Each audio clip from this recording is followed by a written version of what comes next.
Inspiring Island Women is brought to you by Pine Lighting Victoria. Eliminate the possibilities. At first glance, it might not be a logical combination. Master cookie maker and marathon runner. Well, that's exactly what you'll find in Helen McArthur.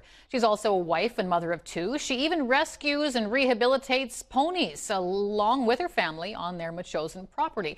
She says she loves running because there's always someone ahead of you who inspires you to be better. And there's always someone behind you looking to you for inspiration. Meet Helen McArthur. Helen McArthur is probably best known for this. My favorite cookie is the oatmeal. She is Metchosin's crazy cookie lady who regularly stocks her crazy cookie house with sweet treats for visitors to enjoy. But perhaps what she should be best known for is this. Running. Marathon running, to be precise. Helen has done a lot of it. This was my original one from London in 2003. Inspired by her dad, who also ran marathons for fun, Helen thought one would be enough. And it was, until 2020. I decided that I was going to try another marathon, the Victoria Marathon, and it kind of went from there. Helen can't even tell you how many hours she's spent here, often in the early morning before her husband and two kids, or most anybody else, even thinks about starting their day. You see every day Helen going out and doing all these miles and having these visions and these plans, and I think it's important to share her achievement. Her achievement, one of her most recent achievements, running a marathon in Antarctica.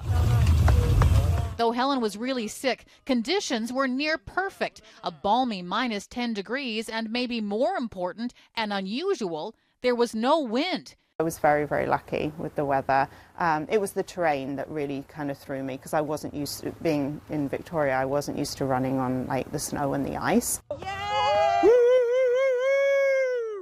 But in spite of the challenges, it was so worth it. It really, honestly, it's hard to put into words, the experience itself.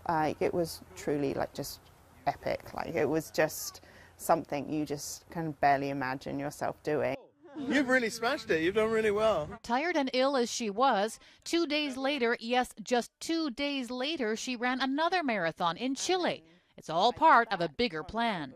I discovered that there is this challenge where that people set themselves to run a marathon on every continent in the world, so 7 continents. And I thought to myself, that is something that I want to do. She's now done 4, all marked on this map. North America, Europe, now Antarctica and South America. Helen will do Tokyo next, then Australia, before finishing in the Gambia in West Africa. Yeah. And wherever she is around the world, her biggest fans, her family, are always right there with her. It's a partnership, isn't it? There are things that I do that Helen steps in and does the same. So it works that way, and I think a good marriage works that way, that one person is always there to support the other, and that's what we do. And other people could certainly do some of the things that I have done, but you do need a great support team around you, and I'm very lucky to have that. Hello, hello. David and Helen's daughter Freya isn't a runner. She'd rather spend her time with the rescue ponies that find their way to the McArthur's caring and comfortable property. Their son Max, though, is following in his mother and grandfather's shoes. That will be our first sub-5 performance of the day. I think it's really important to have some inspiration and some motivation, and I get both of those from my dad, but also like sharing that and role modeling that to Max. And it's not only to Max and not only running that makes her an inspiration. She's done amazing, and she continues to do an amazing job of all her running and everything else that she does for the family. It's quite amazing what she can balance. So yeah, I'm just very proud of her. Helen will head off to Tokyo in a few weeks' time, but don't worry, the crazy cookie lady will be back in Metchosin before you know it.